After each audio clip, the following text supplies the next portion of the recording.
C'est l'Église qui est l'objet primordial des intérêts du Seigneur dans cette dispensation. Tout, dans sa pensée, son activité, est lié à elle. Cela signifie que tout individualisme et toute indépendance, tout ce qui est simplement personnel, divisé ou séparé, ne peut certainement pas atteindre le but tout entier de Dieu et ne peut recevoir son sceau au-delà d'un certain point. Cela devra inévitablement s'arrêter et sera limité spirituellement.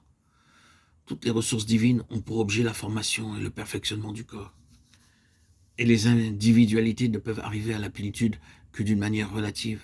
Cela étant vrai, d'autres choses doivent en découler. L'Église doit être sur une base céleste et non terrestre.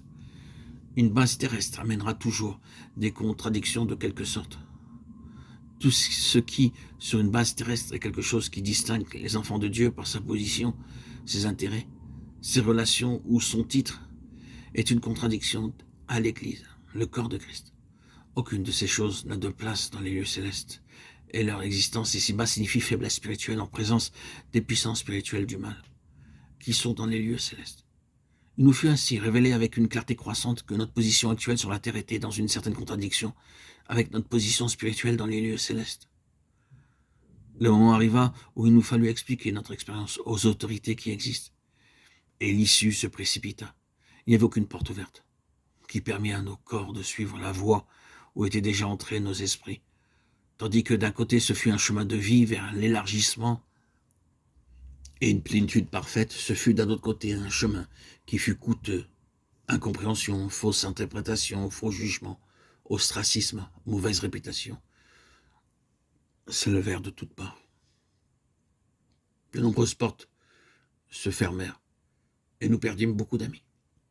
C'est une histoire douloureuse et qui n'est pas encore terminée. Mais il y a eu au cours des années un autre côté de bénédiction et de valeur spirituelle pour une grande compagnie dont il ne nous appartient pas de parler. C'est dans les cieux qu'elles sont inscrites. Revenons au développement spirituel avec la révélation double de la croix et de l'Église. Et par sa puissance et son effet spirituel correspondant à une quantité de choses regardées jadis comme essentielles ou importantes tombèrent tout simplement comme n'ayant plus aucune valeur. Il devint alors facile d'ajuster beaucoup de choses et de faire des transformations qui auraient autrefois soulevé de graves questions et rencontré un refus. Nous découvrîmes que la croix, rendue efficace intérieurement et une acceptation vivante de la souveraineté suprême de Christ, jointe à la conception divine de l'Église, le corps, rendait toutes choses possibles.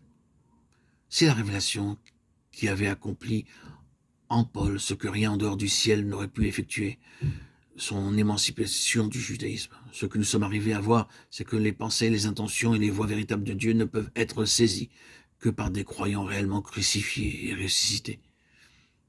Il est de peu d'utilité de présenter les choses divines à des croyants qui n'ont pas expérimenté la crucifixion. C'est pourquoi il faut annoncer la croix, même à des chrétiens non crucifiés. Pour nous, c'est ce que nous eûmes à faire durant 3 bonnes années avant de voir les signes réels d'un mouvement spirituel. Mais lorsque la croix fut comprise et acceptée, les changements furent étonnants.